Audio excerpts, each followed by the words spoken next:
This is Wayne Dyer. I'd like to share with you a powerful secret, one that has the ability to transform your life in ways that you probably can't even begin to imagine. You have the innate power to attract to yourself anything you want in life. This is a very strange yet a powerful idea. You have the power to attract to yourself anything you want in life. This power lies deep within the recesses of your soul and is only accessible through the workings of your highest self.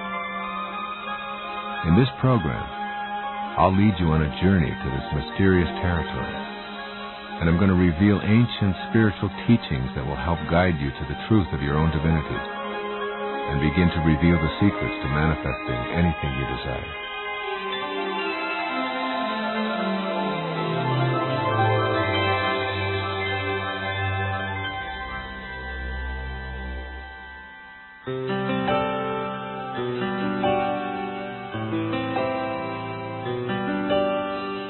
From remarkable stories of prosperity and healings that bordered on miracles, thousands of people all over the world have already experienced amazing feats of manifesting in their lives. And you can too, with Dr. Wayne Dyer's Secrets to Manifesting Your Destiny. In this live seminar recording, Dr. Dyer will explore the mysterious workings of your highest self and reveal the 9 spiritual principles that hold the key to your true destiny. Nightingale Conant is pleased to invite you to enter a dimension of limitlessness, where the power of the universe is there for the taking, where you will discover limitless riches and abundant happiness, a place that will change the way you think about life forever.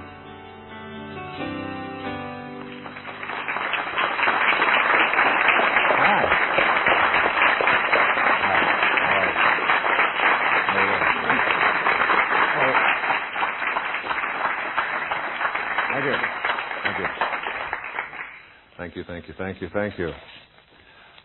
The subject matter of this presentation is in areas that I must admit that I've had some concern about my own ability to write and speak about these things. There's more doubt in me as I prepared to write about this and to speak about this than I really like to admit to. I have written books about banishing doubt, about having faith, about having confidence in yourself, and so on. And it seems to me that you get to a point in your life where all that you've done up until this point is sort of preliminary to something grander and something greater, and you're almost afraid of what that thing might be. And I don't think it matters what age you are. I think there comes a moment when you recognize in yourself that now I've got to take a leap. I've been safe. I've been in territory that I'm familiar with and that is easy for me.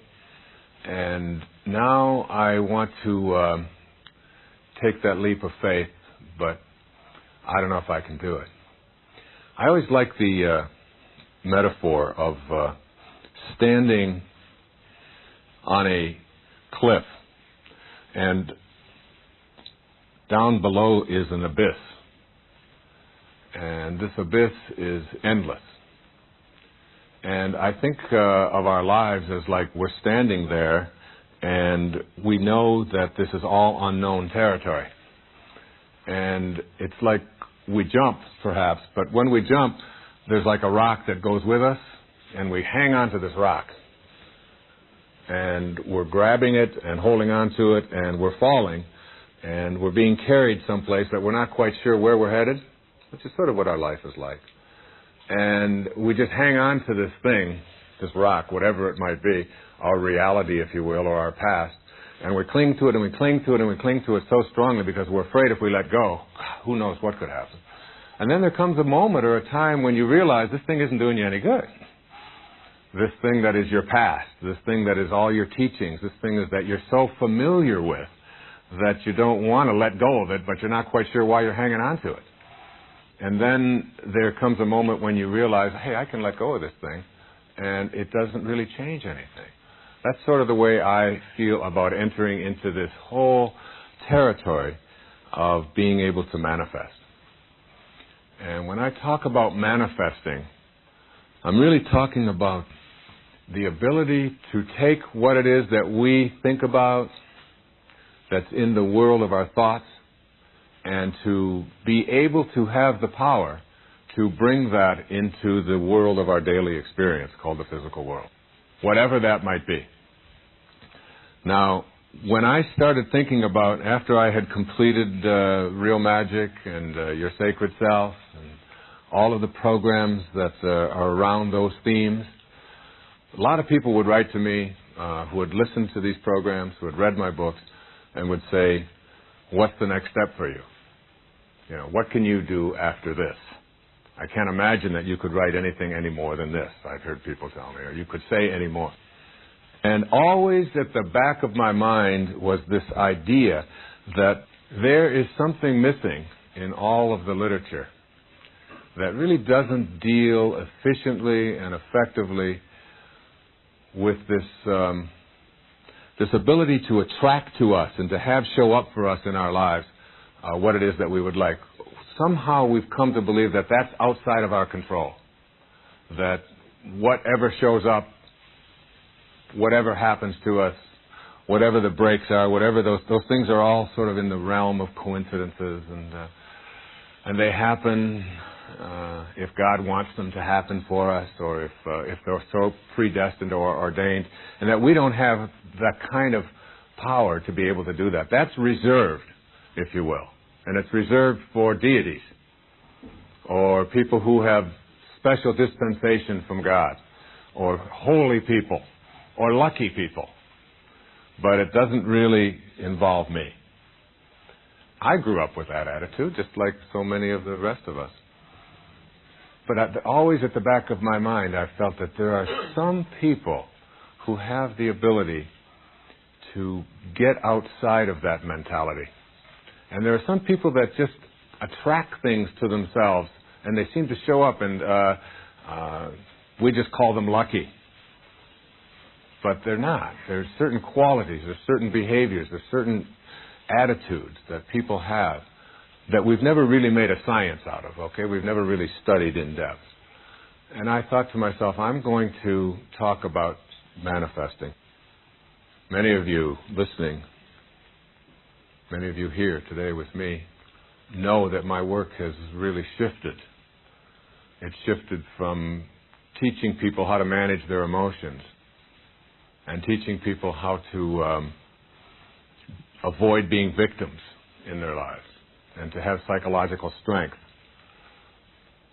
and how to raise children like this, and all of these things that I've... And then there's been a shift, and in the last 10 or 15 years, the shift moved away from matters physical and into matters metaphysical, beyond the physical.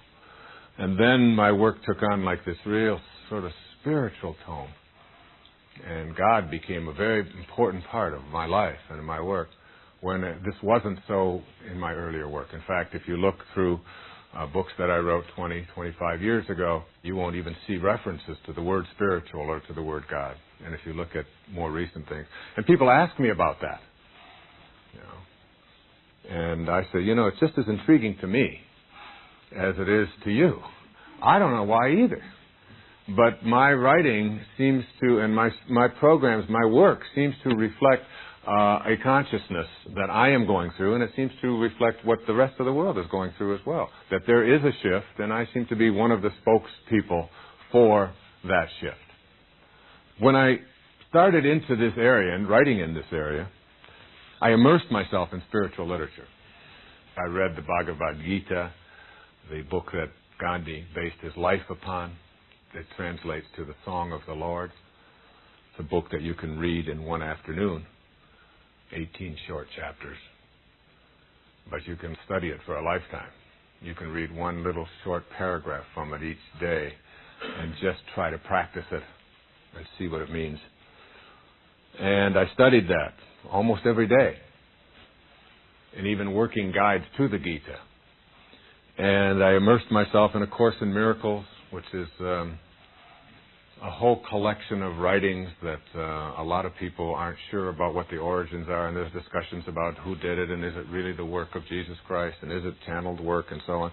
But whatever it is, and whatever its origins, what I know is if the world were living by the principles that are in there, we could really solve virtually all of the problems that we face as a people. And it's really a whole text on how to create miracles and how to live at a loving, higher place in our lives. And I also immersed myself in Madame Blavatsky's work. And she wrote a book back in the 19th century called The Secret Doctrine. And in The Secret Doctrine, she made some predictions. And Madame Blavatsky was one of the people, she was the founder of the Theosophist movement and was very, very influential. Had met Gandhi herself when he was a very young man, influenced people like William Butler Yeats and Jack London and many of the novelists and so on. A woman from Russia who traveled all over the world and lived in India for a long time.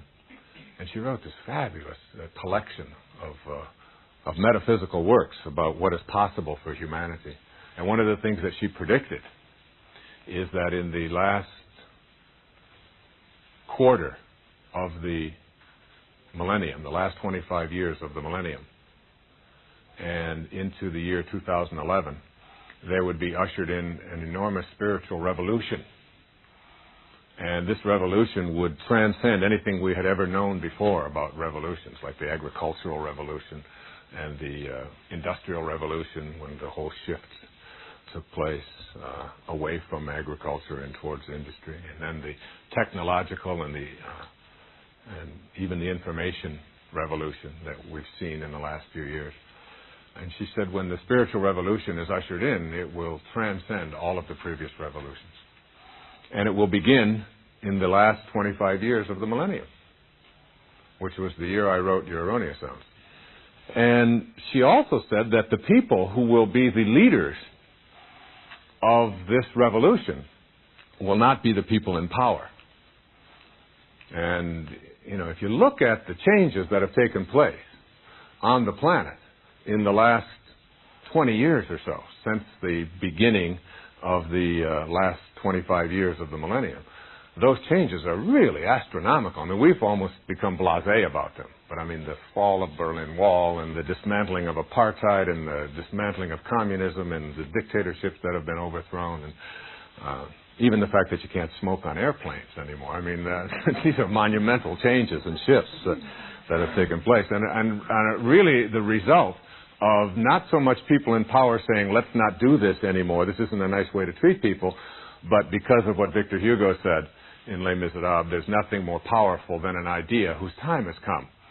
And when Madame Blavatsky talked about who the leaders of the spiritual revolution would be, she said that these leaders will be ordinary people, regular, everyday folks, school teachers, musicians, artists, cab drivers,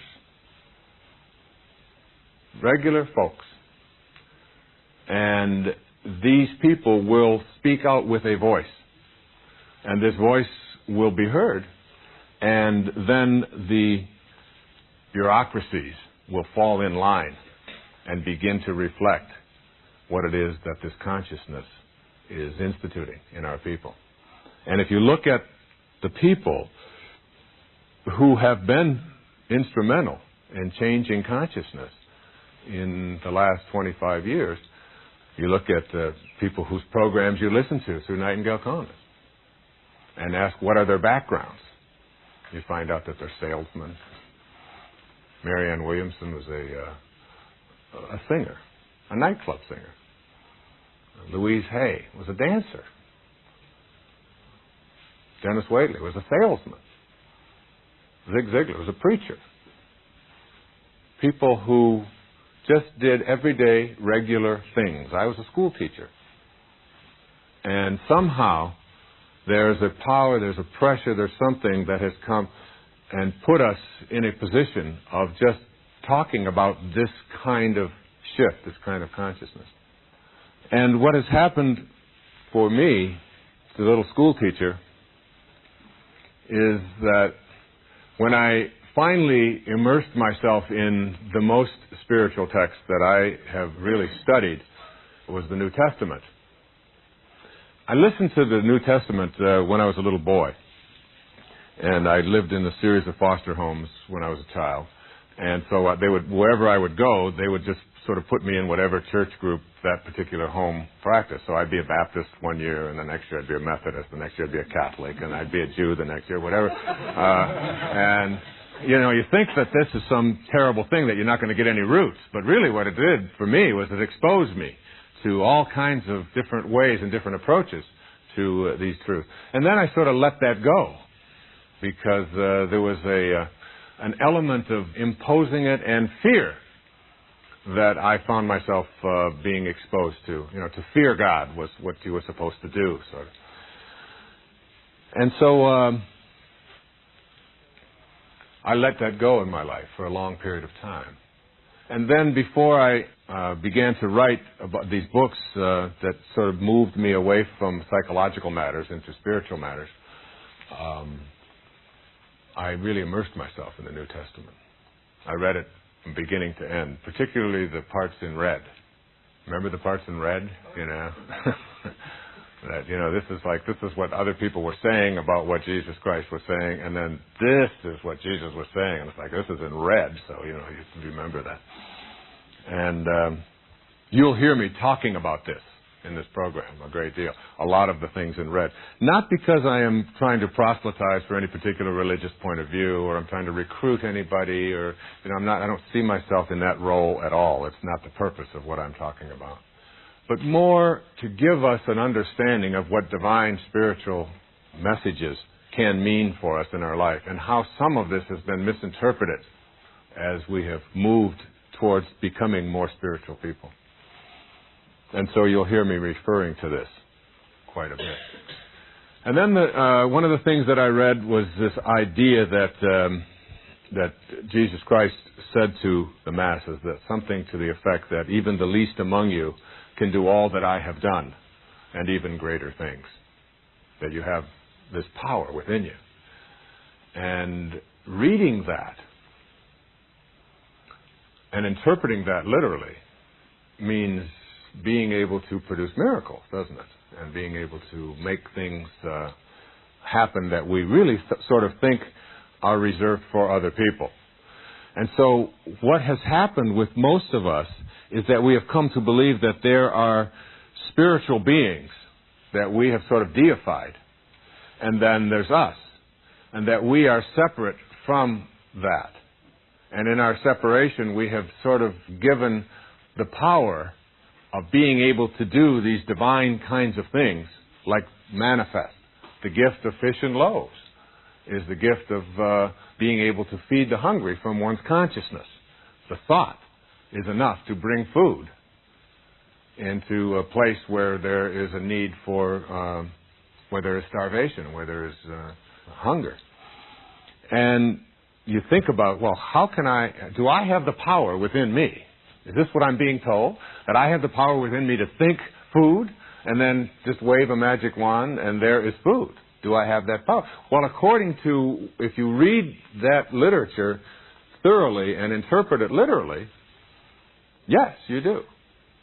But most of us find it very difficult to even begin to accept this idea that I can have a thought about something, and with that thought, I can then shift it to having it materialize or manifest or show up in the physical world.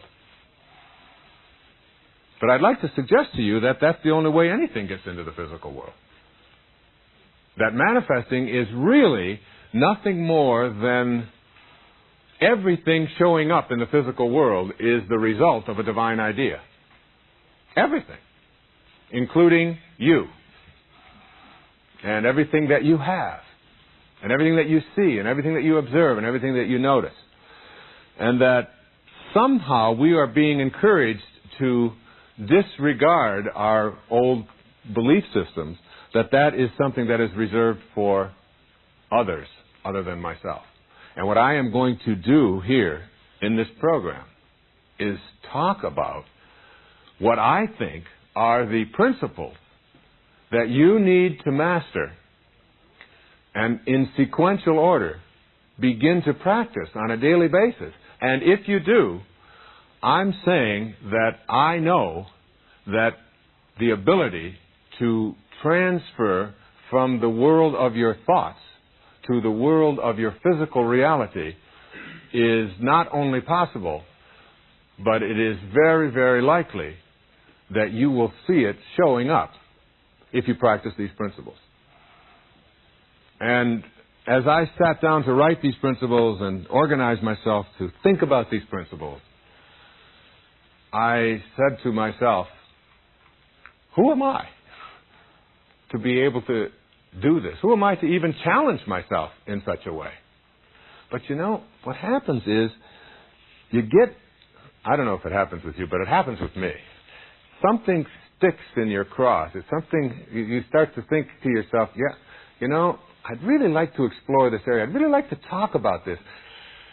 It's way outside my area of expertise. But you know, you have to have the chutzpah or the courage or whatever it is that you want to call it to just say, all right, I'm going to do it anyway. So what I'm saying to you as you listen to this program, what I'm saying to all of you here today, is that you have to be very careful not to contaminate your experience of being able to become a manifester with your expectations of this is impossible. The contamination process is one which says, I can't do this. It's like I know already that this is something I can't do. And this is the very hardest thing for each and every one of us to grasp. It isn't like these 9 principles are going to be very difficult. In fact, many of you, as you're listening to these, will say, well, I know this. Well, of course. And what's that got to do with manifesting? Well, by the time you finish this program, you will see exactly what each one of them has to do. And you'll have to be able to take each one and sequentially have it move to the next. And they're in a very specific order for a very specific reason. And when you stop the process of contamination with your expectations that I'm not expert enough, which is exactly what I did when I entered into this territory of saying, okay, there are divine people that I have read about that have this gift of manifestation, that live at this thing that we call Christ consciousness or Siddhi consciousness, which is a consciousness in which there is a thought and then there is no time lag between the thought and its manifestation into the physical world. There are people who live at this high level of awareness, of consciousness. And I've read about them, and all of them say that each and every one of us have that as well. What's going on here? If they can do it, and they're telling us that we can do it, then what do we have to do in order to be able to do that? And doesn't that seem like to our rational sort of left brain that might be a logical thing for us? So, what I'd like to do is I'd like to share with you a poem. The poem is called The Cookie Thief. And it was written by Valerie Cox. The Cookie Thief. A woman was waiting at an airport one night with several long hours before her flight. She hunted for a book in the airport shop, bought a bag of cookies, and found a place to drop. She was engrossed in her book, but happened to see that the man beside her, as bold as could be, grabbed a cookie or two from the bag between, which she tried to ignore to avoid a scene. She munched cookies and watched the clock as the gutsy cookie thief diminished her stock. She was getting more irritated as the minutes ticked by, thinking, if I wasn't so nice, I'd blacken his eye. With each cookie she took, he took one too. When only one was left, she wondered what he'd do. With a smile on his face and a nervous laugh, he took the last cookie and broke it in half. He offered her half as he ate the other. She snatched it from him and thought, oh, brother, this guy has some nerve, and he's also rude. Why, he didn't even show any gratitude. She had never known when she had been so galled, and sighed with relief when her flight was called. She gathered her belongings and headed to the gate, refusing to look back at that thieving ingrate. She boarded the plane and sank in her seat, then sought her book, which was almost complete. As she reached in her baggage, she gasped with surprise. There was her bag of cookies in front of her eyes. If mine are here, she moaned with despair, then the others were his, and he tried to share. Too late to apologize, she realized with grief that she was the rude one, the ingrate, the thief. Isn't that great? So how many times in your life have you absolutely known something? I mean, I have 8 children, okay? I mean, I have been the cookie thief so many times, it's really hard for me to admit this on tape, all right? When you know that something is a certain way, and you're absolutely certain of it. I mean, I can remember just recently accusing 3 of my kids of hiding my keys. I put them right here. This is where I left them, and don't tell me you didn't come and play with them. I've seen you do it before. Now, where are my keys? You've got to stop playing with my keys. I've told you before, when I'm in a hurry, I have to know where my keys are. I didn't do it, Daddy. Honest, I didn't do it. Honest, I was just playing. I didn't touch your keys this time. Yeah, right. Where are my keys? And I go around accusing everybody in the house of taking my keys. Then I went back and looked in my jeans pocket. There were my keys. The cookie thief. But, we've all done this where we've had a knowing about something and then later on realized it. And, of course, I don't want to, it's very hard to admit. You go to each one of your little kids, especially if they're 5 and 6, and say, Daddy really is a jerk, I'm really sorry. I just sort of let that one pass over. I found my keys, But it also applies in the kinds of things that I am talking about in this program. This idea of moving into territory that we know in our hearts and in our consciousness is not something that we can do. And we know it. And getting out of that mode of thinking and transcending that doubt and creating this knowing rather than a belief, but a strong knowing within us is very, very significant and important in understanding this business of manifesting. It means really removing the contamination process from your life. That which has been told you over and over and over again that is not possible for you. And many of the ideas here are very radical and will be perceived by some as almost blasphemous and perhaps entering into territory and giving people false hope and telling people that they can do things that they really can't do. But I know better. And when I practice manifesting, when I practice these techniques that I'll be sharing with you here, I see the results. And not only do I see them, but many of the people that I have talked to about this for the past couple of years now, and people, several thousand, perhaps 100,000 or so people, have begun this practice of meditating and using these sound meditations that I'll be sharing with you here today. Things that have been held in high secrecy for centuries, which are now beginning to be revealed. Thank you.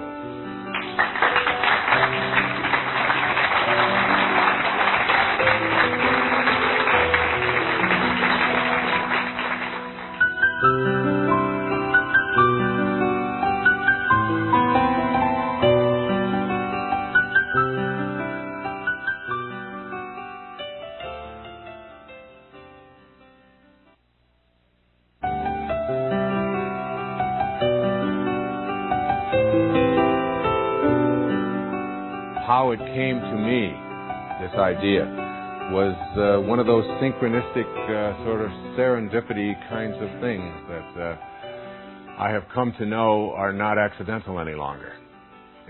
That when you reach a level of consciousness that is beyond just surviving and just living your life each day, you begin to realize that these things that show up in your life show up for a reason. And later on, I'll be explaining about how this particular person in India read one of my books. You'll see it when you believe it. Picked up the telephone, called my office, sent me a tape, and asked me if I would listen to this tape and practice this meditation that is an ancient meditation that goes way back. If I would do this each day for 15 days without any doubt, just do it. Well, I'll do anything for 15 days. I'll give it a shot. I'm always willing to give it a shot. I've always believed sort of this, I've had this philosophy that goes way back, which is that no one knows enough to be a pessimist, and that the universe is too big and too expansive and there's too much out there that we can't even begin to grasp as these tiny little subatomic particles in this huge universe. So that I'm willing, I've always had this sort of open mind. I'll try it. Of course I'll try it. And I tried it, and these phenomenal things began to start happening in my life. Things started showing up that I would put my attention on. And I would do this daily meditation using these sounds of creation. And in the process of doing this, I thought it would show up in a certain way. Like if I put my attention on what it is that I want to manifest, and then I just start looking around for it to manifest like this, and I'm looking over here to the right. And I'm looking and saying, well, where is it? How come it's not here? And it's behind me on the left in a totally different form. Because one of the things that you'll hear is that you have to have patience. That you let the universe or God or whatever you want to call this divine organizing intelligence, you let that handle the details. But you just put your attention on having it show up in your life with a powerful knowing that it will. And then you let go. And you tune into this divine intelligence, which is actually a part of you. Because if it's everywhere, that means there's no place that it's not, including you.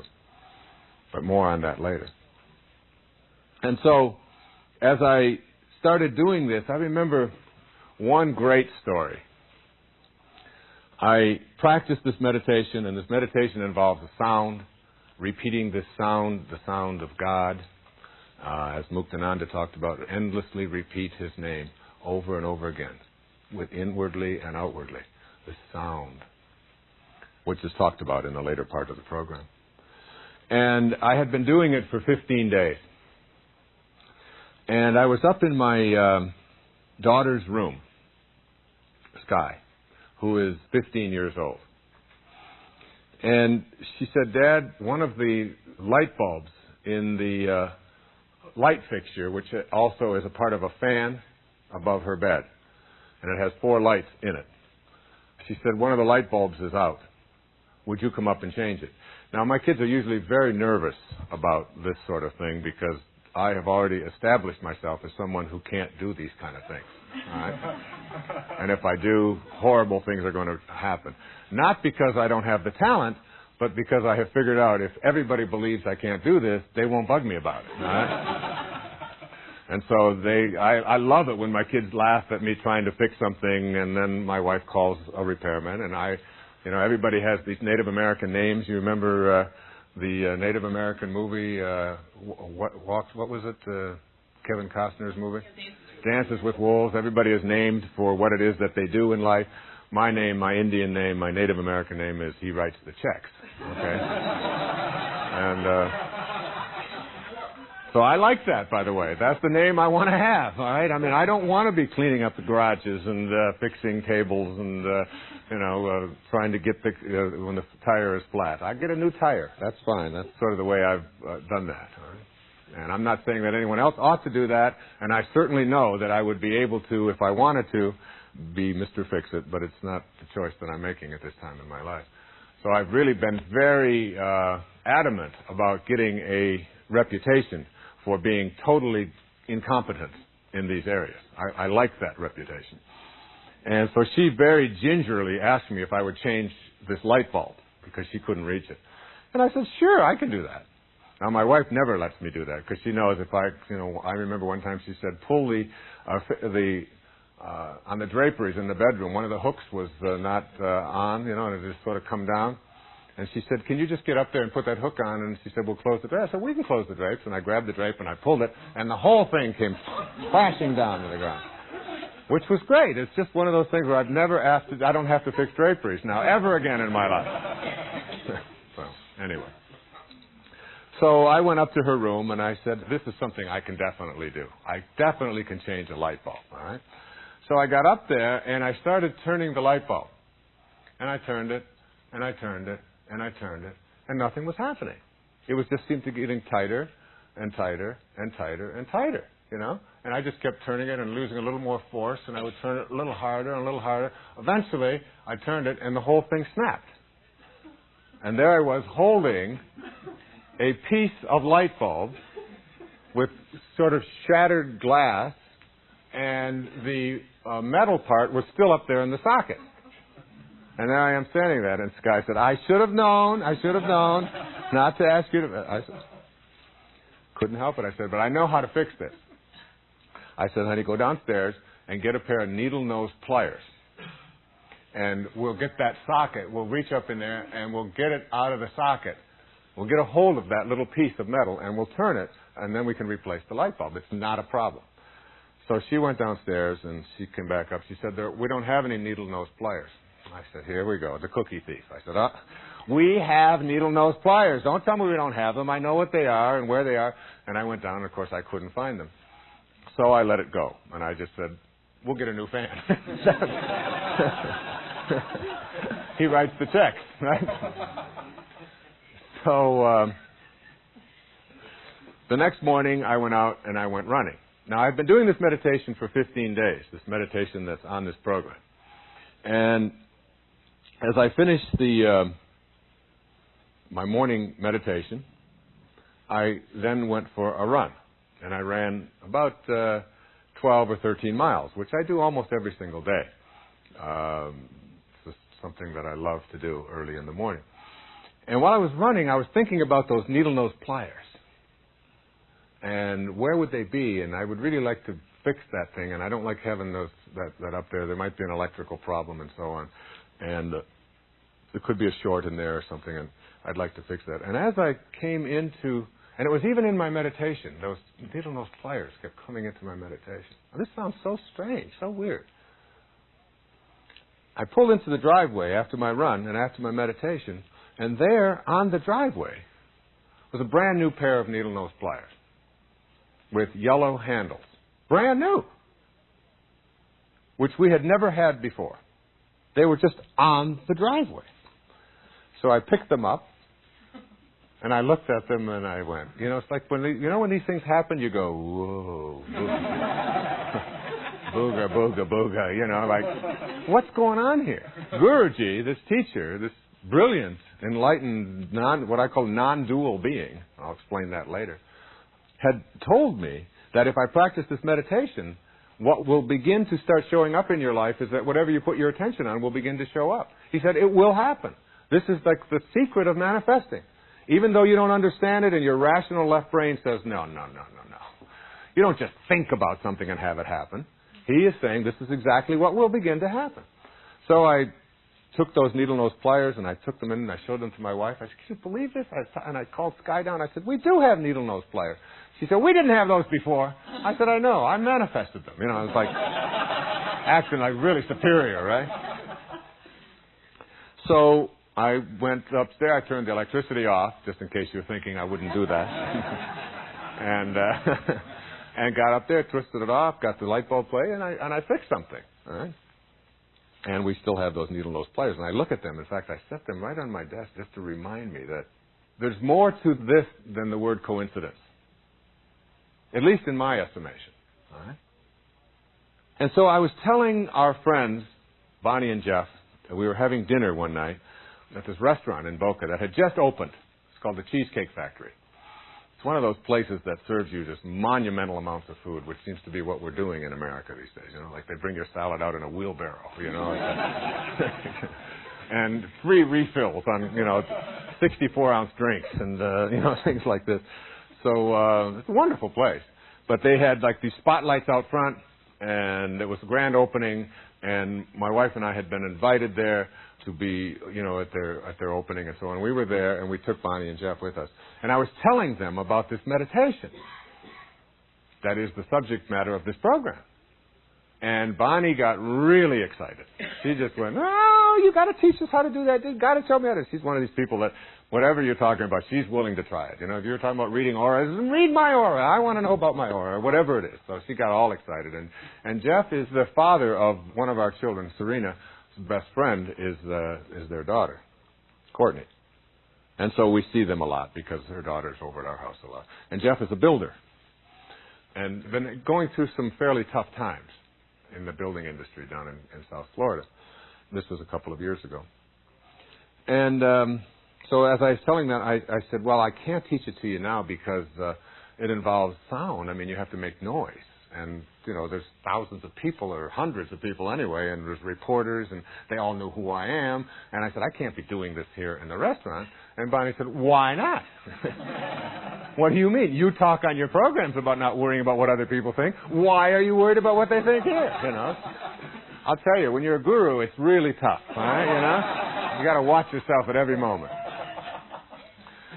So I said, well, it's just like, it's going to look a little weird. She said, so what if it looks weird? I want to learn it. She said, we're going away. We're going away tomorrow. And Courtney was staying with us, so I knew they were going away. She said, we're going to Las Vegas. We're in a slot machine tournament. And I want to learn this before we go. I said, a what? She said, a slot machine tournament. I said, I've never heard of a slot machine tournament. She said, yeah, people from all over the country just sign up. They come to Las Vegas. There's 700 of them or so. They assign you to a machine. And then everybody plays the machine for Friday night, all day Saturday, until Sunday afternoon. And then at the end of they tabulate and they have the winners and they give them, it's all kept track of electronically and so on. She said, I want to learn how to manifest before I go there. I said, I don't know. I don't know if you can use it this way. Something about spirituality in Las Vegas, it just it didn't seem to have the right mix, But I said, why not? It's like abundance is abundance. Why should we have any judgments about, it being something right or wrong or whatever? So we started doing the meditation. I started explaining the whole meditation that I had been taught by Guruji, this great teacher. And we did it right there in the restaurant. The four of us, and we started making these sounds, and everybody started looking at us, and what's going on over here in the corner, what's happened to Dyer, he's flipped out. But we did it, and I taught it to them. Well, they went away. Courtney stayed at our house. They went away on Friday. Jeff checks into the hotel in Las Vegas. He gets assigned to a machine, and he's in the lobby of the casino. And his wife is assigned to the machine next to him. Now, this is all done by computers. Never happened to him before. They do this all the time. So it's like right away he's thinking, this is really strange. I got the machine. She's right next to me, and there were 700 people. How did this happen? So he wraps his legs around this machine and proceeds to pull the levers and do this meditation at the same time for 3 days. He's going,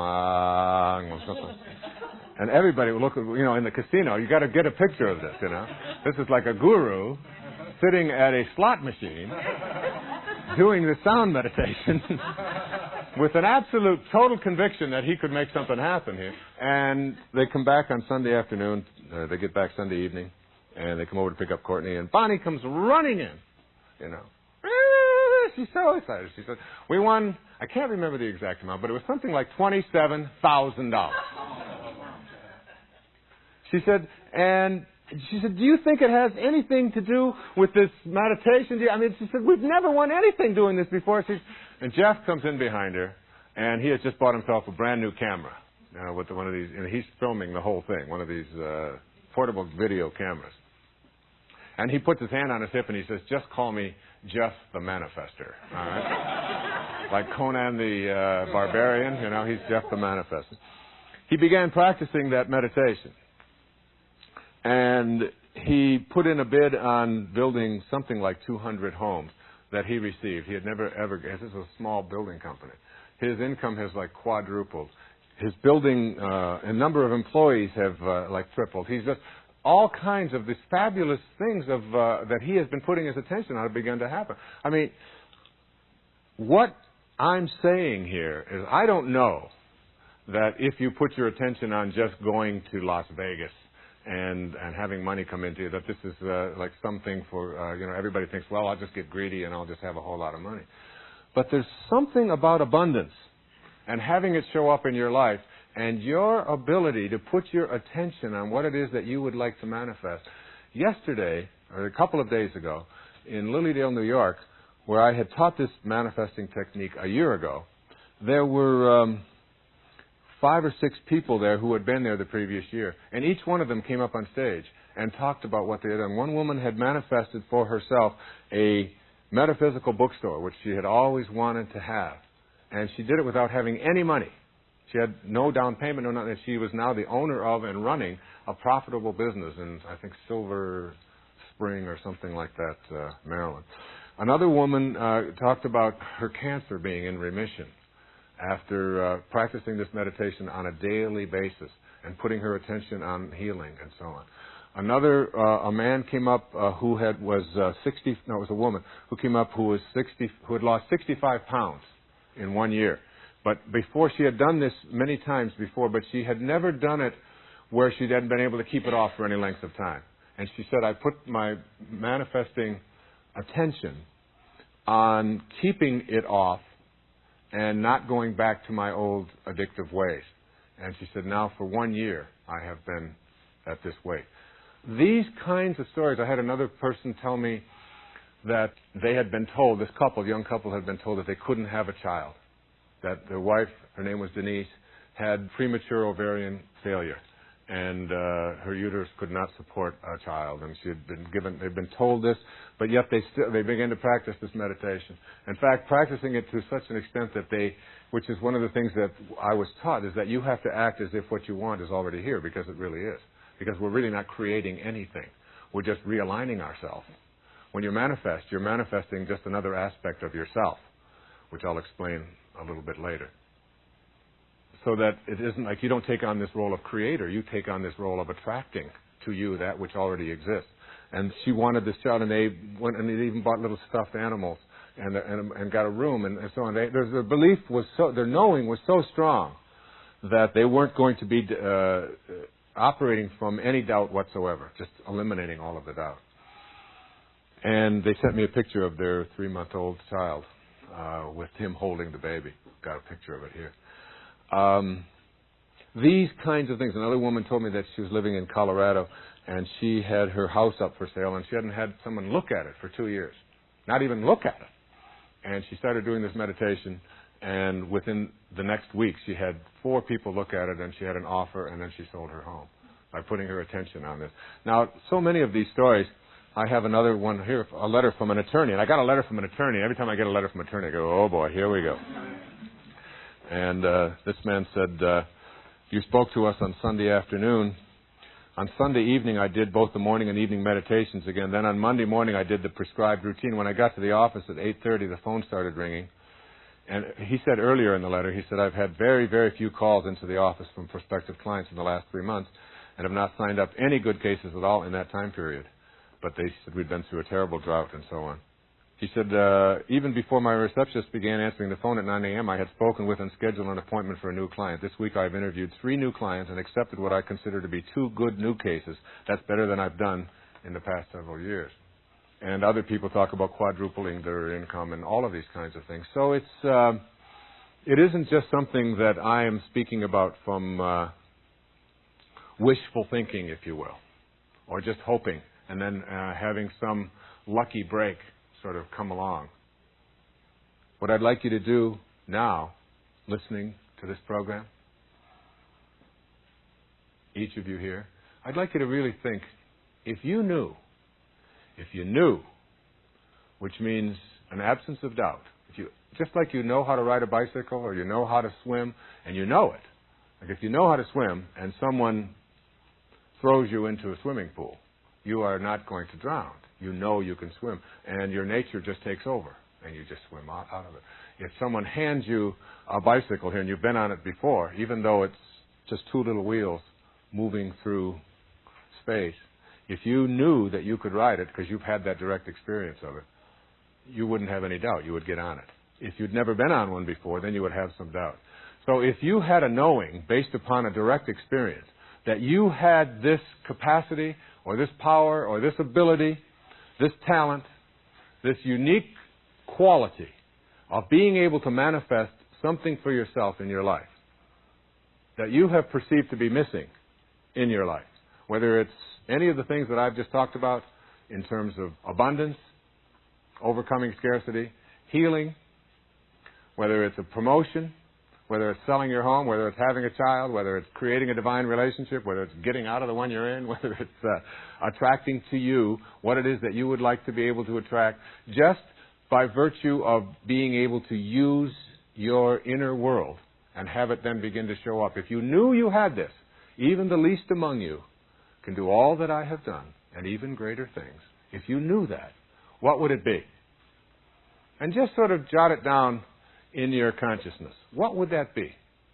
And even if it was a healing for somebody else, or even if it's a very, quote, unselfish, being able to create world peace, or being able to affect a healing of someone close to you or whatever. If you knew you had it, what would it be? And just put your attention on it. And later on, as we begin to practice this technique, I'd like you to begin to see and practice it for 15 days. In the morning and in the evening, as I prescribe later on in this program. And then just begin to look for the cues. Not demanding that it show up in the way that you think it should show up, because very likely it won't. It'll show up in a completely different way. It is taking your own divine self and beginning to have a knowing that is so powerful that you begin to practice certain principles that put you in touch with or align you with that spirit that creates and causes everything in the physical domain. And it's a very exciting kind of thing, particularly for me, because it gives me a real strong internal sense that we can literally manifest or create our own destiny.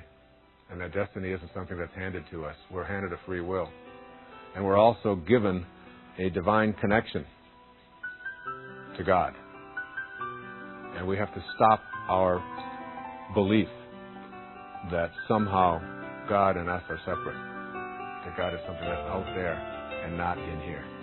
We've got to shift that. And that will be the subject of the very first principle. Thank you.